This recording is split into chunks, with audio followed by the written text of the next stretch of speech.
Hello everyone, this is Leela and I have Yuri with me and my son Taylor is in the background.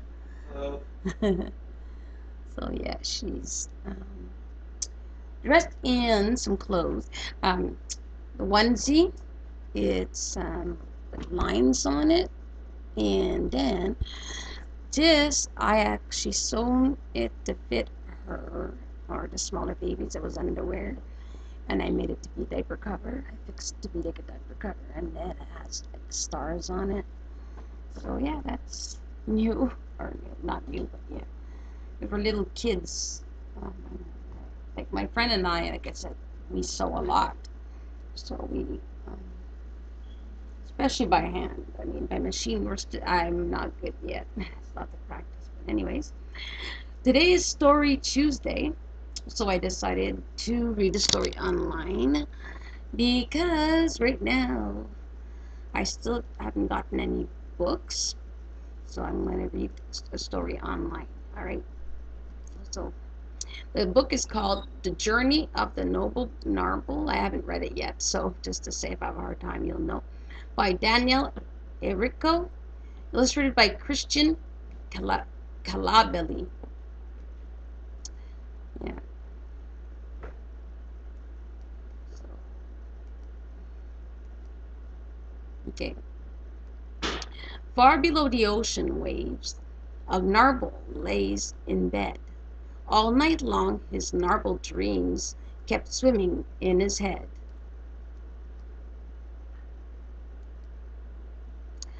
He dreams he dreamt a dream of swimming up to the sky above, lit up by the sun in colors he just knew he'd love.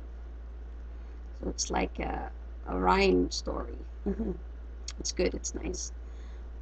But narwhals never swam that high. Their fins were much too small.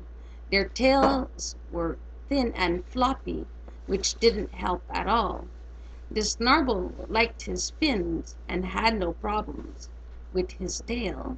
So when he woke, he knew that he just wouldn't fail. I'm swimming up above the waves to see the sky of blue. I've never seen it even once, and now it's time I do. But the other narwhal warned him that he shouldn't swim so high, as did the blyfish family that always swam close by. No narwhal ever swam that high. It simply isn't done. A blyfish might just make the trip, but we know you're not one.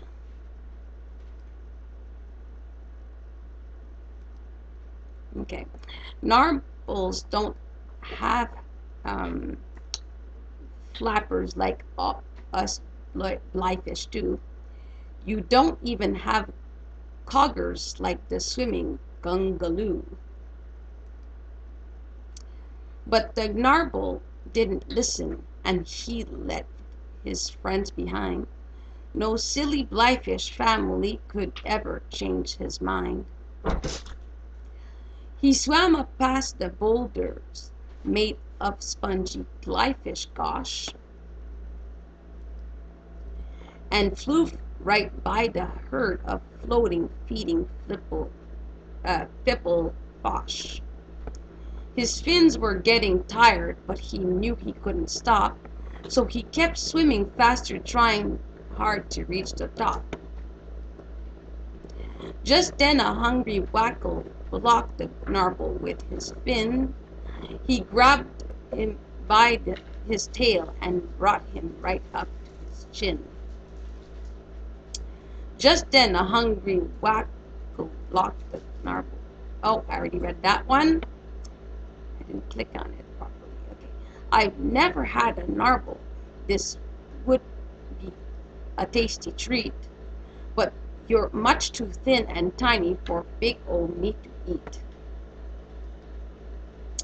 So the narwhal just kept swimming and didn't dare to stop until he heard the sound of a great big bubble pop. He turned around to see that he was in a bit of trouble. The sound he heard was that of a silver subalubble. The Gnarble tried to hide somewhere that he could safely stay, but the subalubble saw him and was headed right his way. "Oh, Mr. Subalubble, please don't eat me up for lunch.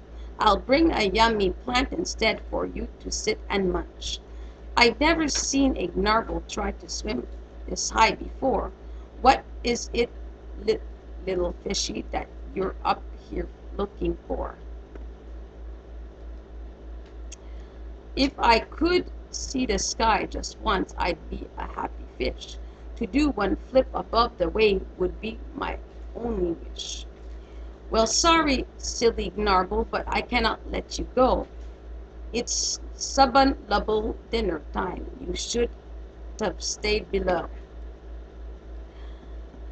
The Gnarble cowered back in fear and shook from fin to fin, but then he saw a school of fish called Shiny Glimmy Glin.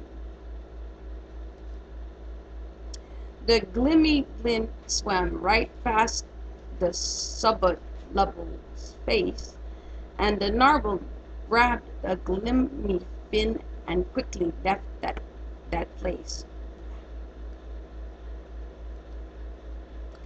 The Gnarble swam up higher still until he saw some light. He knew it had to be the sun, and oh, was it a sight! Closely by, a plink was sleeping, lying on his back. He rubbed his giant belly as he dreamt about a snack.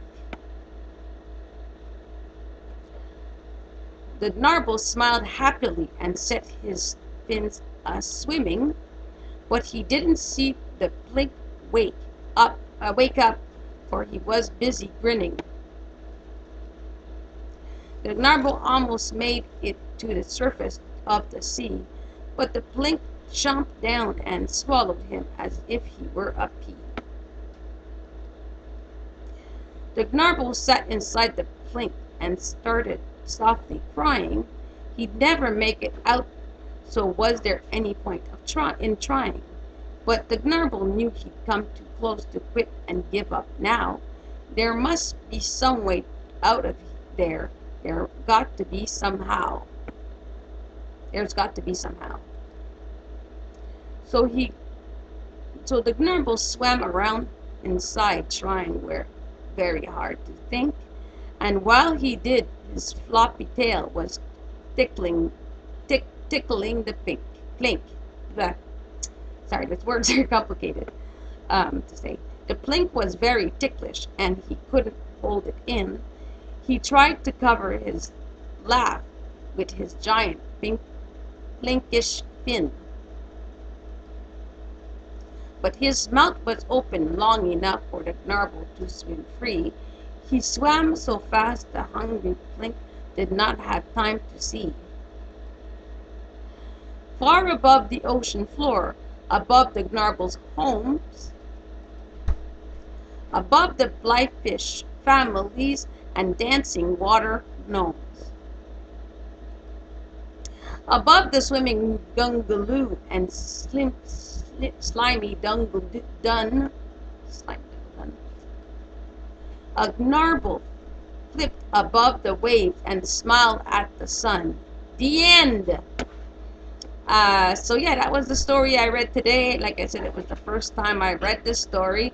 I hope you like it, and I'll do more stories in the next time. Yeah, thank you for watching. Bye for now.